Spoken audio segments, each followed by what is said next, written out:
જી, કઈ રીતે હોળીનું આખું આયોજન છે, એનો સમય શું છે અને આ આયોજન કોના દ્વારા થશે, કેટલા વાગે થશે, એની માહિતી આપશો. જય દ્વારકાધીશ. આથી સમગ્ર દ્વારકાની ધર્મપ્રિય જનતાને જણાવવાનું કે પ્રખર વિદ્વાન જ્યોતિષાચાર્ય શિવભાઈ પંડ્યા, જેના દ્વારા બધું મુહૂર્ત કઢાવવામાં આવ્યું સવારે, ત્યારે 6 વાગ્યાથી પૂનમ બેસી ગઈ છે.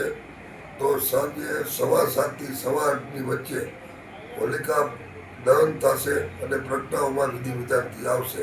આ હોળી વર્ષોથી સરકારશ્રી દ્વારા થતી, એના પહેલાં રાજા રજવાડાઓથી થતી, પછી પ્રેમ પરિવાર અને ગુગળી જ્ઞાતિના સહયોગથી સંયુક્ત ઉપક્રમે આ હોળી કરવામાં આવે છે.